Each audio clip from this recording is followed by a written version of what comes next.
Olá, gente, tudo bem? Gente, olha só, hoje eu vim para comunicar o seguinte a vocês, tá? Por isso, não estranhe o título não, é isso mesmo que está aí. Tretas da Copa de 70 e João Saldanha. Por que eu estou falando isso? Hoje eu vou me estender um pouco mais, porque eu vou dar um pouco de aula de história para vocês, gente que não viveu a época da ditadura. Eu vivi, eu era bem novo na época, mas sei de tudo porque, afinal de contas, João Alves Jobim Saldanha era meu padrinho. Somente isso. Inclusive, Canhota, acompanhe meus links que eu mando para você, para o seu canal, tá? Canhotinha 70. Dá uma olhada que você vai gostar, porque eu vou falar muito de você hoje nesse vídeo. E para mim, você foi o técnico da Copa de 70. Justiça seja feita que o Saldanha até te nomeava o maior jogador que tinha e era você, não tinha outro. E todo mundo fala, melhor jogador da Copa de 70, Gerson. Eu te considero o melhor jogador daquela Copa. Sinceramente, uma senhora Copa do Mundo. Bom, mas vamos à história. O Brasil, que ia jogar a última partida no Maracanã, em 1969, contra o Paraguai, 1-0, gol de Pelé. Naquela época, o João Saldanha, ele era o técnico da seleção brasileira. O João Saldanha era o técnico, prestem atenção, técnico da seleção brasileira, João Saldanha. Ele que convocou toda aquela seleção que o Zagallo só fez assim, joguem. Tá? Félix, Carlos Alberto, Brito, Piazza, cara, meio de campo, e Everaldo, antes Marco Antônio, lateral esquerdo do Fluminense. No meio de campo, Clodoaldo, Gerson e Rivelino, 3 cracassos de bola. Na frente, Jair, Tostão e Pelé. Dos 5 meio de campos para frente, tá? Do Gerson, Rivelino, Gersinho, Pelé e Tostão. 5-10 numa seleção. Quem é que fez isso até hoje? Nenhum técnico. Nenhum conseguiu fazer isso que João Saldanha fez. Na época, o regime canalha ordinário, que era o governo Médici, né? Que se diziam patriotas, eram assassinos da nação. A verdade é essa, eram assassinos, torturadores, ditadores, tá? Principalmente sequestradores de bens de uma nação inteira. Naquela época, haviam torturas, sumiços de pessoas, sumiço de propriedade, que muitos militares daquela época fizeram isso. E muitos enriqueceram assim. A história até é para comprovar, não sou eu não, está na história. Muitos, infelizmente, pagaram e já morreram. Que deviam estar pagando seus crimes até hoje. Criminosos, torturadores, nazistas que vocês eram naquela época. Era o nazismo no Brasil. Muita gente não entendia isso, mas era um tipo de nazismo. Porque o Médici era um nazista. Comprovadamente, se vocês verem o histórico dele, era um nazista nas Forças Armadas do Brasil.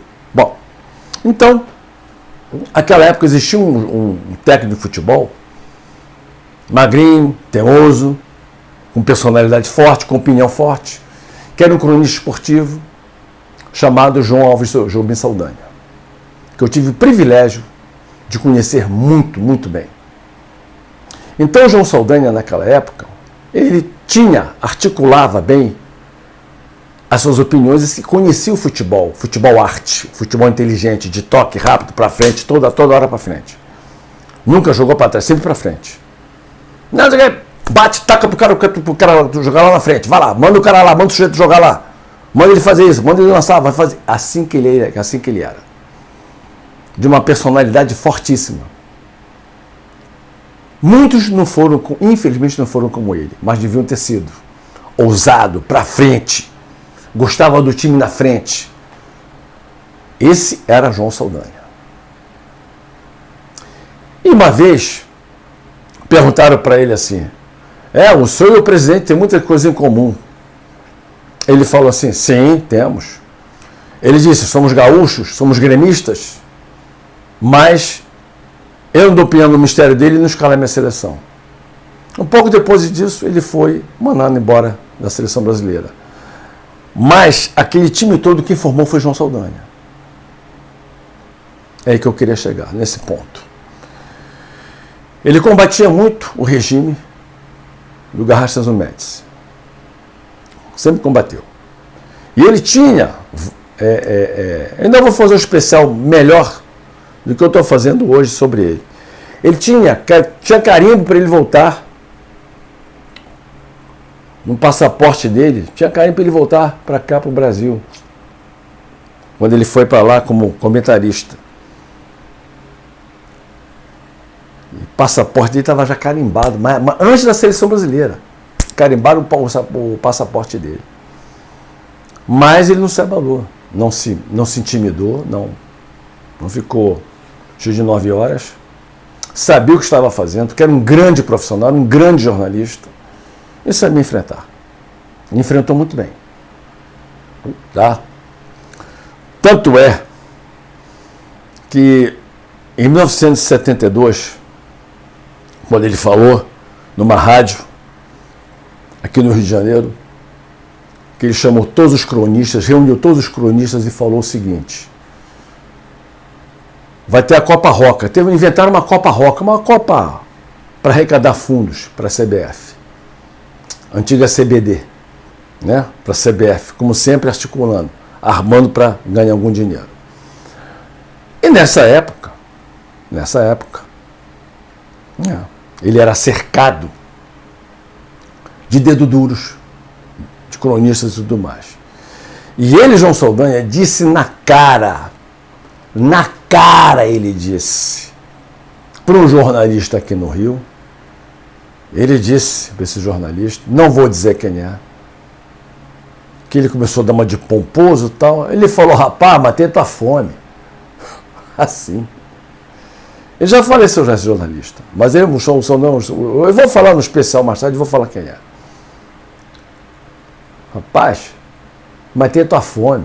Tu foi comer na minha casa. E tu tem coragem de vir me esnobar, me dar uma de bom pra cima de mim? Quem é você, rapaz? O que é que tu conhece? Ele era assim. E naquela Copa de 70, ele chamou o Zagallo e falou: olha, faz assim, assim e assim. E o Zagallo fez exatamente o que ele falou. Aí vieram impor pro Zagallo, o Dario foi, mas ainda bem que não jogou. Aí quiseram impor lá um outro jogador, qual foi? Um lateral lá que eu não sei quem é agora. Jogava no Santos. O Rildo, que infelizmente já faleceu, mas não era esses laterais todos. Quer dizer, o militar queria impor a seleção deles. O negócio naquela época não era a seleção brasileira, era agradar o cara. Tanto é que quando o Brasil ganhou a Copa de 70, esse carrasco nazista, esse Médici, mandou estampar: ninguém segura mais esse país. Como se fosse futebol, fosse economia do mundo, fosse economia do Brasil. 3 anos depois, estou falando isso como história, tá? Vocês estão aprendendo história hoje.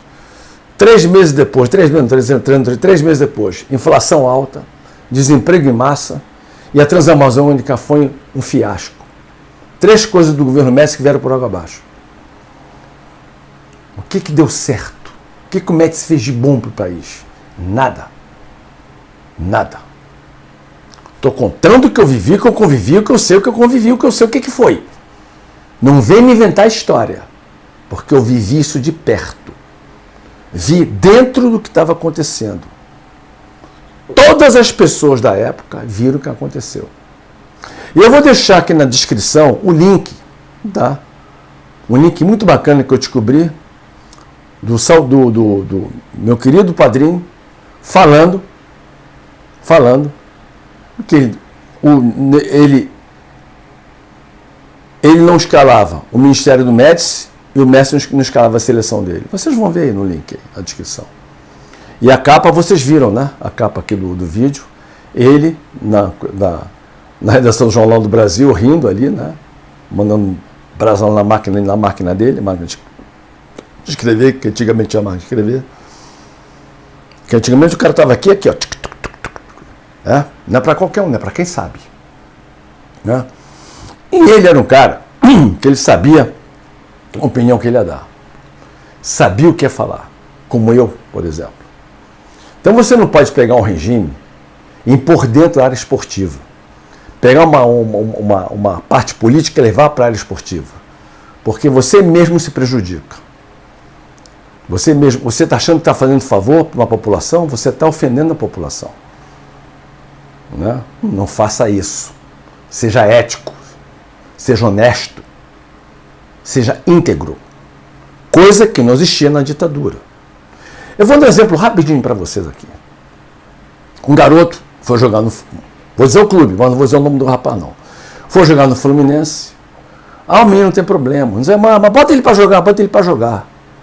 Um menino que era neto de um general, hein? Neto de general. Da ativa, daquela época. Não pode que eu sou fulano de tal. Aí o general mandou o técnico colocar o garoto para jogar. Aí apagaram tudo. Viciado em cocaína, procurado por 2 assaltos à mão armada, neto de general. Lindo, né? Lindo. E suspeita de tráfico de armas. Era o garoto que ia jogar no Fluminense Futebol Clube. Clube da elite do futebol carioca. Não se enganem. E marginalizam, por um lado, os clubes mais populares. Discriminam clubes de médio porte. Discriminam clubes da Zona Norte. O Fluminense Futebol Clube fez isso. Não sei o que estou dizendo, isso está na história. Isso é histórico. Então, quando alguém fala uma coisa para vocês a respeito dos anos 60 e 70, e os início dos anos 80 desse país, acreditem. Porque existiu ditadura no país, sim. Existiu um carrasco nazista chamado Garça Zumete nesse país, esse Brasil maravilhoso. É lamentável, mas é uma realidade. E eu vou findar agora com a seguinte frase de João Saldanha. Nem o senhor escala a minha seleção, nem o seu ministério. E me respeite, porque sou um profissional há mais de 30 anos que vivo da minha profissão, não nas costas dos outros. Não fazendo o que o senhor faz aí fora. Imagino que ele não fazia aí fora. E outra coisa, sempre fui honrado só porque pertenço a um partido que o seu governo não gosta. Não posso fazer nada. Mas minha boca o senhor não cala. E foi verdade, nunca calou. Esse era João Alves Jobim Saldanha. O maior técnico de futebol que eu conheci na minha vida. Maior técnico em todos os sentidos.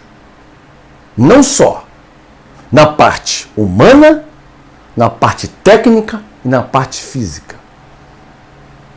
Porque sabia um esquema tático definido.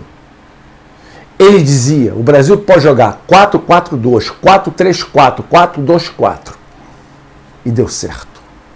E ele falou para o Zagallo, a cada escalação, modifica o esquema tático. Troca o Tostão de lugar. Coloca o Rivelino mais no meio de campo. Avança mais o Clodoaldo Rio com mais o Gerson. Olha a visão do cara. E deu certo.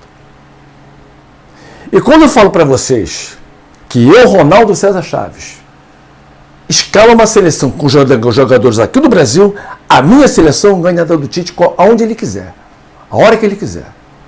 É um desafio que eu faço. Com toda certeza. Tá certo?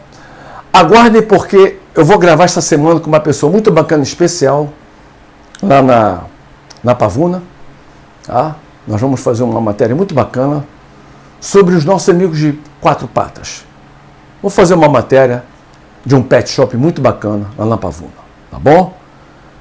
Outra coisa, se inscrevam no canal, dê o seu like, que é muito importante, porque o canal está crescendo cada vez mais. Graças a vocês, graças mensagens que eu tenho recebido de carinho, graças aos e-mails, tá? Tá certo? Eu vou deixar meu e-mail aí, ó. Esse aqui é meu e-mail, tá bom? Tá? Tá aí, ó. Cantinho Torcedor, tudo junto, @outlook.com. Cantinho Torcedor, tá? Tudo junto, outlook.com, ok? Venham para cá, se inscrevam no canal, ok? Outra coisa, lembre-se de uma coisa, juntos somos fortes, tá bom?